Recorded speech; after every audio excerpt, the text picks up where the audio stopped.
This time really concentrate, okay? Concentrate only on God, enlightenment, deeper level of consciousness and happiness. Because the deeper you go, the more you're happy, the more enlightened, and the more intelligent, the more blissful, and then you can deal with all kind of problem, if any problem. Otherwise, we just concentrate on problem, then we are right at the problem level, and we could never see it better from above. Then not only you cannot solve this problem, you delay your own spiritual progress and deny yourself of spiritual power. Then you lose both. You lose the problem-solving solution, and you lose spiritual elevation. Okay. Everything you can benefit from looking at me or thinking of me. It's not this me physical, yeah? I always afraid of ego. Ego? Ego, yes. Always afraid. It happens to me very often. And I really want to wake up myself. It's ego, it's not, it makes you fall down. Be careful. And it's very, very difficult to know what is it. Am I have an ego or not? And I saw lots of my sisters and brothers, the ego falling them down. It's very difficult. And I want to ask you, please, Master, again, how can we protect us from ego, please, Master? Maybe I go ask God. It's very difficult. Because this world contaminates you, okay? Everybody encourages you have to be big, you have to be better than everybody else, and then it's like a competition all the time. So you train yourself to have such a spirit, and it becomes ego. With practice and with the world's lessons, you will be better. Like the world will teach you how to be humble.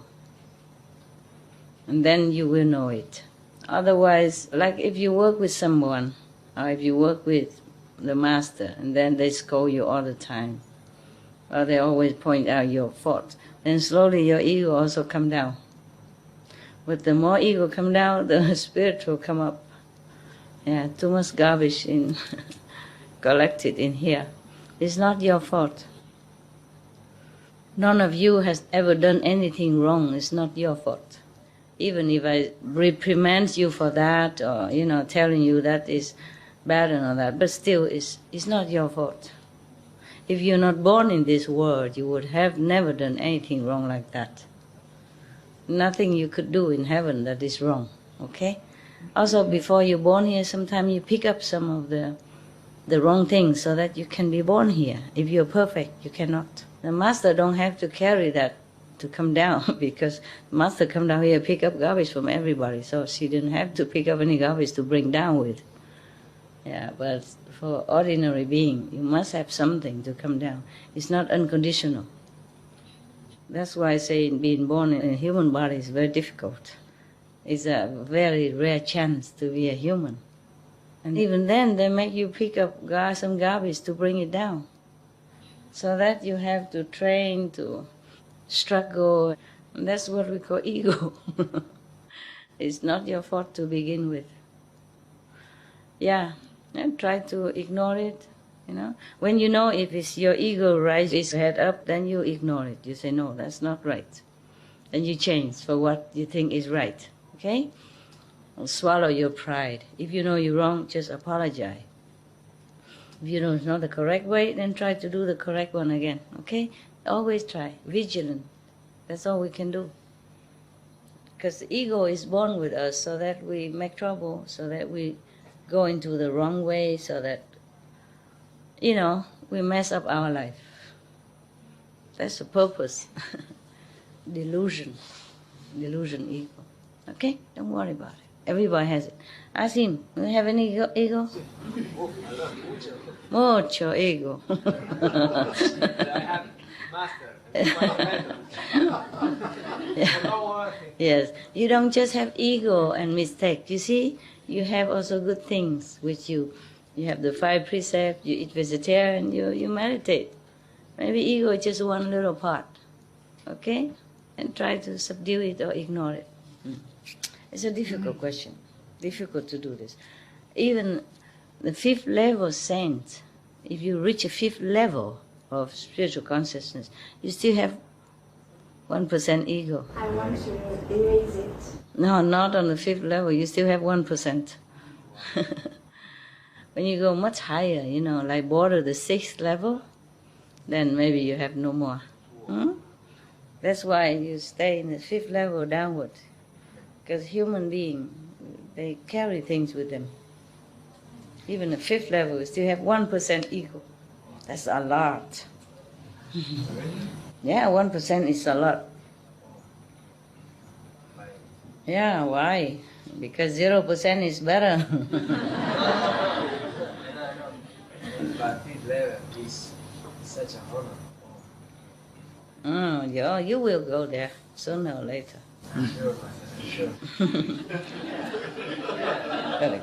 What is it? I always believe that I can erase that ego, Yes? like until not present. Sure can. It's crazy. But yes, we can. Yeah? Okay. No, not like 1% completely in the 5th level, but some residue is still there. Yeah? It's just the mechanism of the 5 worlds, Everybody has ego. Otherwise, nobody want to do anything. If you don't have ego, you will not want to go to work, you not want to earn money, you not want to look good, you not bother to wear this clothes better than the other one, thing like that, okay? It's just a driving motion, driving force, so that we continue to live in this life. If you don't have the ego, you don't even want to live anymore. Not because you're depressed, not because you don't feel good about life, it's just driving force. You have no motive. Okay? Yeah. You don't want to compete in sport, you don't want to know more about wisdom, you don't want to do anything. It's a driving motor for our life. Okay? So keep it until 5th level. And then over there, you don't need it, you can also discard. After you reach it, you can do with ego or not ego. You can keep it or not. Okay? Right now, still need. Yeah. Like the engine of the car is noisy and is oily, and if you touch it. Most of the masters do not advocate supernatural power for fearing that we attach ourselves too much to the spiritual materialism. And therefore, we have not the interest and the strength enough to go further into a higher realms of realization. In India, there was a story about a king. He was a very good king and loving to his subject. Now, one day, he arranged that all his possessions, treasures, will be given to the people at large. Whoever needs anything can just come and satisfy him or herself at the exhibition without any condition at all. Because he has no children and no family ties, so he loved his people as his own. Everyone came and picked something of his heart's desire. But there was one girl.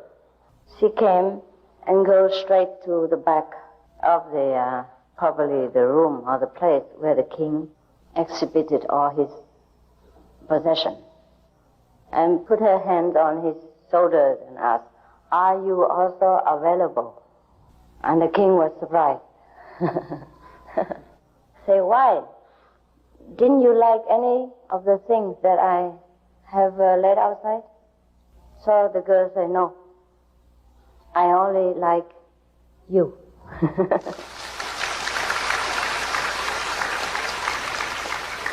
So and then Of course, the king was very happy that somebody liked him for himself alone and not because of his treasures. Of course, then the king availed to her, and then they got married, something like that. Live happily ever after, as we should be. And you know what happened? The girl did not want anything, but the whole nation belonged to her, including all these subjects and all these objects. Therefore, in our path, we also do not advocate the miracle power. Doesn't mean we don't have. After the great enlightenment, or even small enlightenment, we have all the powers that we want. But then we will have so much that we don't even know how much power we have. Instead of clinging to a corner of the house, we have the whole house and included that corner. Some people, before coming to learn this immediate enlightenment method of the heavenly light and sound, they have also tried to practice in many other meditational ways. And they have also achieved probably somewhat of the city's power, or the power of seeing very far away, or hearing something which is not in the vicinity. For example, I sit here and I can see what happened in London, or I can hear what happened in Paris. Yes, this is so-called CD powers. Or probably we can read the other people's mind, see what he's thinking about us. Yeah. Wow, this is probably good for the spy, for the people who are doing 007 or something like that. But then after they have become initiated into our path, and somehow they lost these powers. Or maybe they have seen some better things or know better knowledge that they have begged the Master to take away this city's power from them. There were two reasons for this. First, probably they've gone too high, higher than the city power level. So they have overlooked the previous miracle that they have possessed. The second reason why they have not lost this power and begged the Master to take them away, it is because they probably still cling to this power somewhat in their mind. And so the Master let them have the choice to forsake it themselves or not. Because after you have gone into a little bit further region of consciousness, a higher level of being, then you will feel that these cities, so-called power, are more hindrance than help to our spiritual progress. Therefore, we automatically do not want to use them. Suppose you sit here in samadhi, in a very tranquil state of mind, where you are in a super awareness of your true self, and you have no desire absolutely for heaven and earth. And then you see something happen in London, which is very gruesome. And then you can't do nothing about it. Would that make you feel comfortable? No, not really, right, you're correct. Yeah, you feel more frustrated, and then you get more upset. And you have tried to attain the state of peace of mind, and here you are, feeling very frustrated and miserable about somewhere else's condition, of which you cannot do absolutely anything at all. Or maybe you see to somebody else's heart or mind, or you see into your wife's heart and see that she's loving the neighbors and not you. And then could that be helpful when you're sitting in meditation? No.